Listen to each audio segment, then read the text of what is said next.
At the Texas Capitol today, a new committee of state lawmakers held their first hearing to review speech on college campuses. These committees were formed after the assassination of conservative activist Charlie Kirk in September. KVUE's Daniel Perot was at the hearing today and joins us now in studio to explain. Daniel. These committees formed just days after Charlie Kirk's death, prompted by reactions on some college campuses that Republican leaders viewed as celebrating or mocking the killing. And this all comes amid a broader push by the legislature to tighten the rules around campus expression. A joint Senate and House panel gaveling in for the first time to investigate freedom of speech and civil discourse on college campuses. This committee exists because something fundamental has shifted on college campuses. The House Chair, State Representative Terry Wilson, says he believes that shift has seen reason and dialogue turn into disorder and hostility. Students have been intimidated or shamed.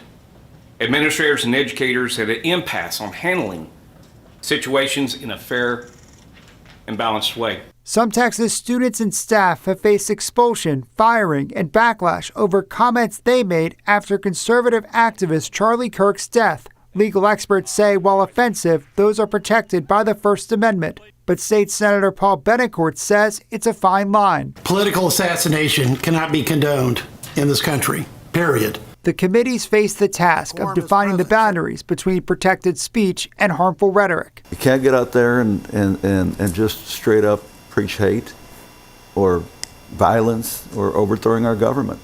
To me, it's kind of that basic. While discussing those boundaries, State Representative Richard Raymond asked UT Austin's general counsel if they'd allow a KKK event on campus. I'd be working very hard to find if there's a legal way to prevent that. But if there were not, we have to honor what the First Amendment requires. There's a line, and that is not a group that should be allowed. Lawmakers also examined the implementation of Senate Bill 37, which requires committees to review required courses at universities, and Senate Bill 2972, which restricts when and how on-campus protests can occur. A federal judge has blocked parts of SB 2972 amid an ongoing legal challenge. We do have a clear expectation of order on our campus while also allowing the fullness of free speech and expression. Another bone of contention from lawmakers, barriers Kirk's organization Turning Point USA says it has faced in trying to start chapters in Texas schools. I don't think it's one set thing other than the administrations have the power to reject us for any reason they deem fit.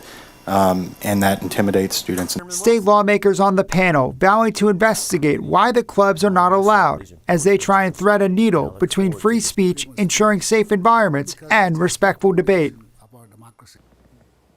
The committees plan to hold more hearings in the future, including ones where the public will be able to testify next year. Once they finish their work, the committees will issue reports on bias, discourse, and freedom of speech, which they'll then use to write legislation in the 90th legislative session in 2027. In the studio, Daniel Perot, KVUE News.